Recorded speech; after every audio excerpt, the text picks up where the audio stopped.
The opening round of mainland Europe's most successful racing series, the German Touring Car Championship. For the last 2 years, it's been dominated by Audi, whose V8 Quattros have claimed the title for Hans Stuck and Frank Bieler. But the Audis are now being forced to run an increased weight limit, over a quarter of a ton heavier than the BMWs and Mercedes, and defending champion Bieler faces a tough test. I think we have more problems during the race distance, because with this high weight it's a problem to find the right tire. So I think it will be a very difficult season for us. Although their 2.5-litre engines develop around 100 horsepower less than the Audis, the BMW M3s and Mercedes-Benz 190s are lighter and more agile. Both cars use anti-lock braking, while the Mercedes also feature advanced aerodynamics. A huge rear wing coming into its own on the high-speed curve of the Zolder circuit. But the biggest emphasis is still on driving skill, as Mercedes veteran Klaus Ludwig explains. You're going to have to pass an Audi hard, maybe not possible. BMWs maybe on the braking, preciseness, finesse, smoothness, and attack. And it's a rolling start at Zolder, with the cars lining up in formation behind the pace car for the first of two 24-lap races. Mercedes-Benz dominated in qualifying, with Kurt Team, Klaus Ludwig and Bernd Schneider claiming the top 3 places, while fourth on the grid the reigning champion Frank Bieler in the Audi, with Emanuele Pirro, the top BMW driver, in 6th, and his teammate Britain Steve Soper in 8th. Cars running in formation at reduced speed out of the chicane, but accelerating hard on the start straight. The lights go from red to green, and the German Touring Car Championship 1992 is underway, with Kurt Team in the green Mercedes leading. Klaus Ludwig in the black Mercedes takes 2nd place from Frank Bieler in the Audi. Bernd Schneider's up to 4th. Pirro and Asch battling for 5th. So through the long left-hander away from the pits and onto the sweeping right-hander. Fastest corner on the circuit, exiting at 130 miles an hour. And its team leads from Ludwig, Bieler, Schneider, Pirro, Asch, then Steve Soper, then the lady driver Ellen Law. Through the chicane, team still leads. The 2 Mercedes heading the big Audi V8 Quattro. Fastest BMW so far in 5th place, Emanuele Pirro. Riding now with Frank Bieler. He's down to 4th place. Schneider's got ahead of him, so it's Mercedes 1, 2, 3, then the Audi, then Pirro 5th, ahead of Steve Soper and Ellen Law. So Mercedes-Benz continuing their domination with 3 cars ahead of the Audi. But look at the battle behind them between the 2 BMWs with Steve Soper and Emanuele Pirro, and the flying Ellen Law. Law dives down under the inside, gets in Soper's way. He's now well sideways, but holds it together, but down 1 more place. Let's have another look at that. Ellen Law uses maximum rate braking, maximum use of the ABS, but her slower line out of the corner really gets in Steve Soper's way. Ellen Law up to 6th, Steve Soper down to 7th.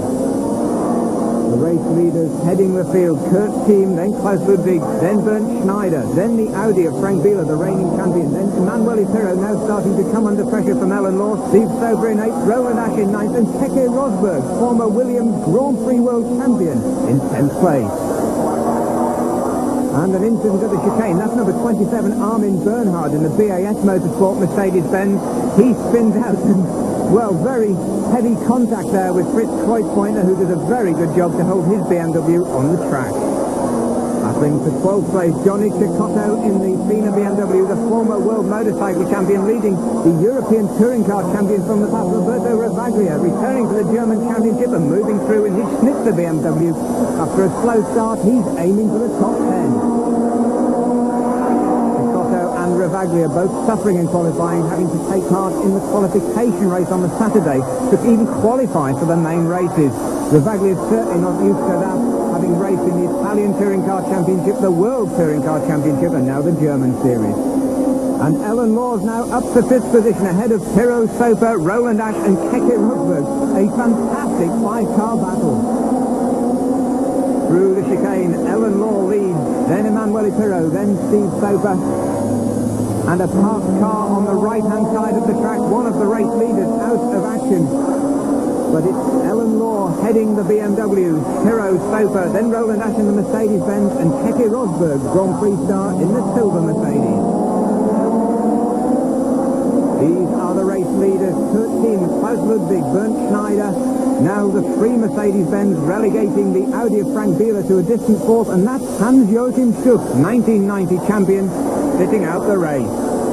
Alan Law still leading that battle for fifth place. But look at Steve Soper challenging. He's up alongside Emanuele Pirro through to sixth. Roland Ash goes through. It looks as if Pirro's missed a gear change because Rosberg's having a go now.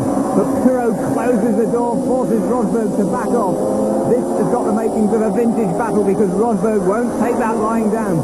Rosberg alongside at the chicane. Both cars using ABS braking. No locked wheels, but an awful lot of weaving on the suspension as Rosberg goes through.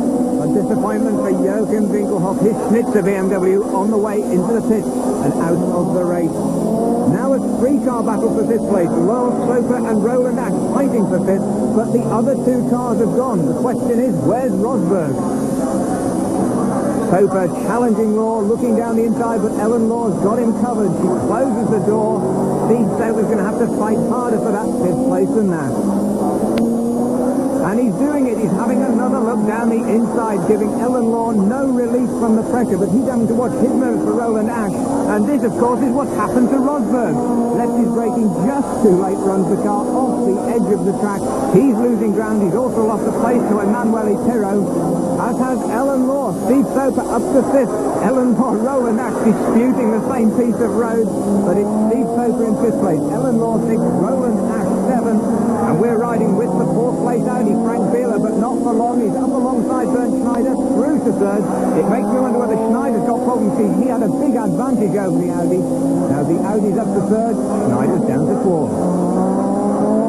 And behind Bernd Schneider, this is the battle for fifth place. Steve Soper in fifth, then Ellen Law, Roland Ash and Emanuele Pirro still locked in battle. And Ellen Law's rear bumper's looking distinctly second-hand as a result of the close attention of Roland Ash's green Mercedes. But look at Emanuele Pirro making it three abreast into the chicane. And Ellen Law defends the position from Pirro, but Roland Ash is through into sixth. Then it's Ellen Law, Emanuele Pirro in the BMW, still trying to find a way round. He's got to look down the inside of Ellen Law. Ellen Law's rear bumper flies off. Pirro challenging on the inside. Roland Ash off into the gravel trap, and it's all changed with Pirro up to sixth, Ellen Law seventh, Roland Ash furious with himself there, down to eighth. And the marshals clear up the debris of Ellen Law's rear bumper. And another car spinning, that's Fritz Kreuzpointer, just as he's being lapped by the leaders. Klaus Ludwig goes through. Frank Bieler in third place. He goes through, avoiding the slow-moving BMW. Meanwhile, back down in eighth place, Ellen Law's now got Roberto Ravaglia, Keke Rosberg and Jacques Lafitte challenging. Roland Ash already through and past Ellen Law. Now it's Roberto Ravaglia's turn in the BMW, looking alongside, but Ellen Law is battling all the way with the Mercedes. Teammate Keke Rosberg now filling the rear-view mirrors as Roberto Ravaglia dives through to take eighth place. Ellen Law ninth, Keke Rosberg holding on to 10th. But it's race leader Kurt Team, headlamps ablaze on the last corner of the race. He takes the checkered flag and a first victory for the Zach Speed Mercedes-Benz team, and the Danes Kurt Team 8 seconds ahead of the AMG Mercedes of Klaus Ludwig, and the reigning champion Frank Bieler in the Audi V8 Quattro in a distant third place. But Britain's Steve Soper is up to fourth, passing the slowing Bernd Schneider. He's past the spinning third look, but Emanuele Pirro clouds the front of the Mustang and limping across the line. Schneider retakes fifth place. Pirro limping across the line in sixth with a heavily damaged car. Let's have another look at that. The V8 Mustang spins sideways across the track. The whole nose of the Mustang wiped off, the front suspension wrecked on Pirro's car, and with only 10 minutes in the pit lane between races, it's a problem for Pirro, it's a problem for Hans Stuck, who's got a blown engine in his Audi V8 Quattro. Congratulations for Kurt Team, but both Stuck and Pirro will start from the very back of the grid for the second of the two heats. Pole position will be our race winner, Kurt Team. Alongside him, Klaus Ludwig, then Frank Bieler, then Britain's Steve Soper as the cars line up for race 2. So the second rolling start of the 1992 German Touring Car Championship, and as the lights go from red to green, it's again the green Mercedes of Kurt Team, the black car of Ludwig, then Bieler in the Audi, and then Britain's Steve Soper in the sole front-running BMW. And Wieler's diving down the inside of Ludwig, challenging for second, but he's going to get squeezed out, down to third place, ahead of Steve Soper, who's closing up. Bernd Schneider in fifth place, Roland Asch in the second green, Mercedes in sixth, and Roberto Ravaglia in the second of the BMWs, down in seventh place. And look at this battle for fourth place between the BMW of Steve Soper and Bernd Schneider in the Mercedes-Benz. Schneider rockets out as Soper slips into the chicane. You can see him fighting for control. Soper's going to be able to get back onto the power, onto the racing line. He's up alongside, retakes that place. Really frantic action in the open. Behind him, fighting for seventh place. Then this battle for ninth place. Ellen Law, Johnny Cicotto, Jörg van Ommen and Keke Rosberg all battling to get into the top 10. And a car ahead pulling off, that's the Audi. That's Frank Bieler, the reigning champion.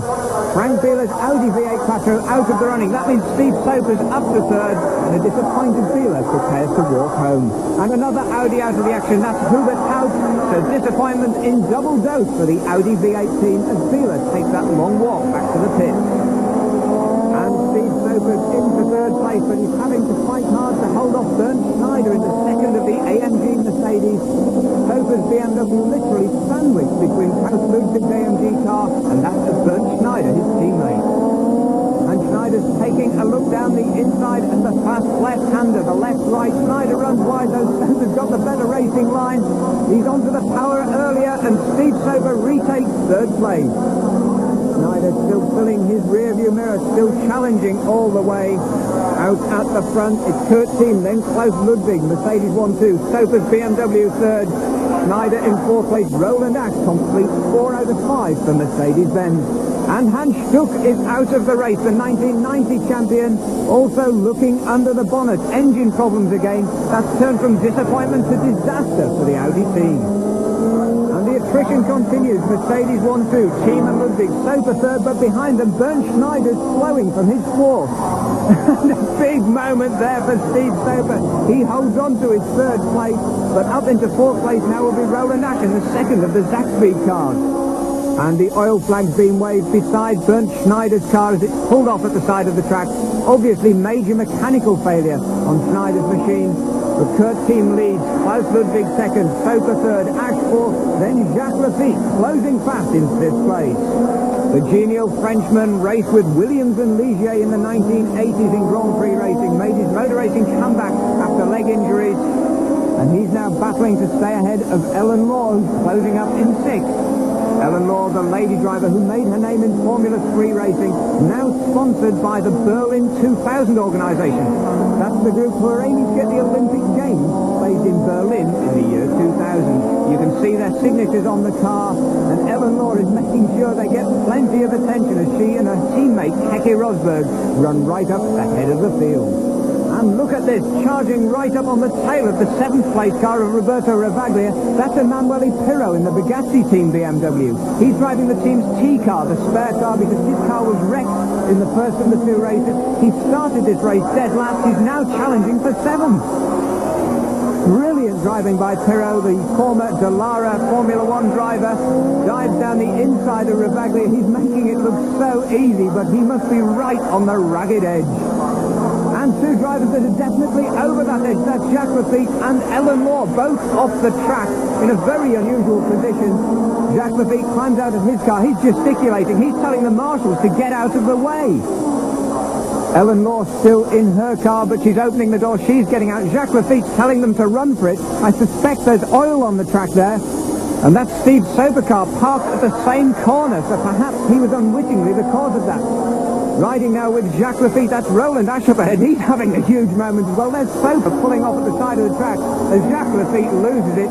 Definitely oil on the track. He goes into the gravel trap. His car comes to a standstill, then bang! Ellen Law's car piles into the side of his Mercedes-Benz.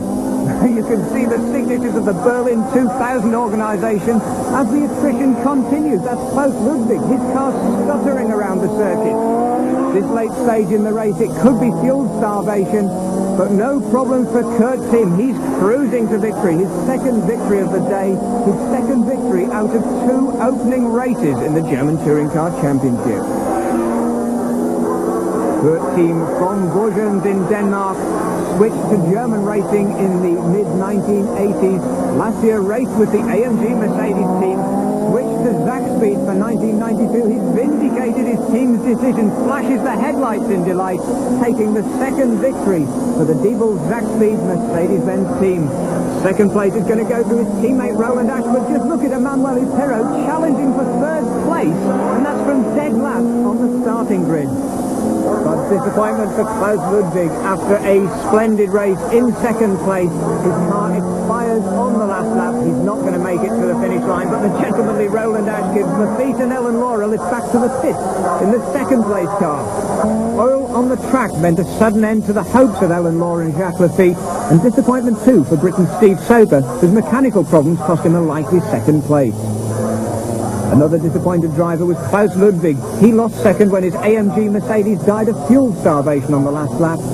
But it was probably the drive of his life for Emmanuel Pirot, who blasted through the field to take third place from last at the start.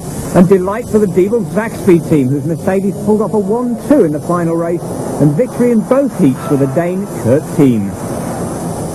So after the opening rounds, Kurt's team leads the championship with a maximum of 40 points. But with the leading runners carrying ballast in the next round at the Nürburgring on April the 21st, the close racing is set